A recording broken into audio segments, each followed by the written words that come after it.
राधे राधे भक्तों। तो आज हम श्रवण करेंगे कार्तिक मास का 10वां अध्याय। कथा श्रवण करने से पहले आप सब हमारा यूट्यूब चैनल सब्सक्राइब ज़रूर कर लें। तो चलिए कथा श्रवण करते हैं। राजा पृथु बोले, हे ऋषि श्रेष्ठ नारद जी, आपको प्रणाम है। कृपा अब यह बताने की कृपा कीजिए कि जब भगवान शंकर ने अपने मस्तक के तेज को क्षीर सागर में डाला तो उस समय क्या हुआ।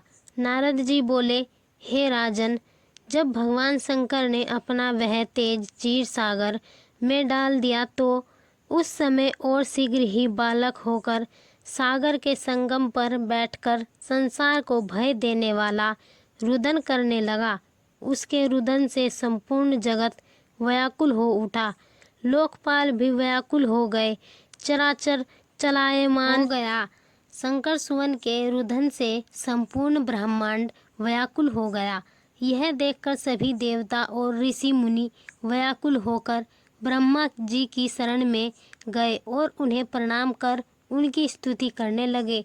उन सभी ने ब्रह्मा जी से कहा, हे पितामह, यह तो बहुत ही विकट परिस्थिति उत्पन्न हो गई है। हे महायोगीन, इसको नष्ट कीजिए। देवताओं के मुख से इस प्रकार सुनकर ब्रह्मा जी सत्यलोक से उतरकर उस बालक को देखने के लिए सागर तट पर आए।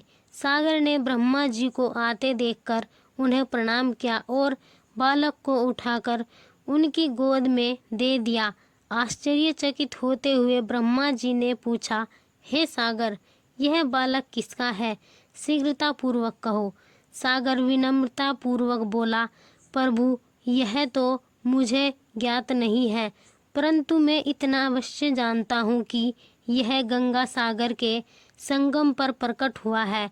इसलिए हे जगत गुरु, आप इस बालक का जात कर्म आदि संस्कार करके इस जातक फल बतलाइए। नारद जी राजा पृथु से बोले। सागर ब्रह्मा जी के गले में हाथ डालकर बार बार उनका आक्रमण कर रहा था।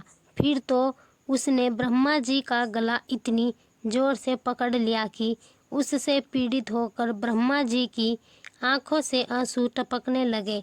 ब्रह्मा जी ने अपने दोनों हाथों का जोर लगाकर किसी प्रकार सागर से अपना गला छुड़वाया और सागर से कहा, हे सागर सुनो, मैं तुम्हारे इस पुत्र का जातक फल कहता हूँ। मेरे नेत्रों से जो यह जल निकला है, इस कारण इसका नाम जलंधर होगा। उत्पन्न होते ही यह तरुणावस्था को प्राप्त हो गया है, इसलिए यह सब शास्त्रों का पारगामी, महापराक्रमी, महावीर, बलशाली, महायोद्धा और रण में विजय प्राप्त करने वाला होगा। यह बालक सभी दैत्यों का अधिपति होगा।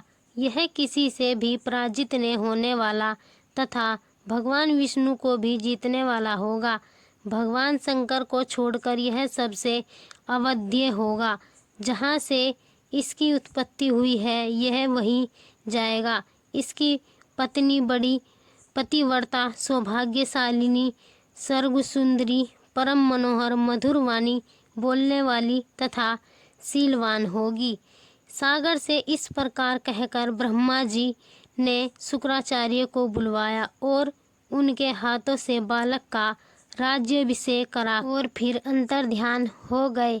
बालक को देखकर सागर की प्रसन्नता की सीमा न रही। वह हर्षित मन से घर आ गया।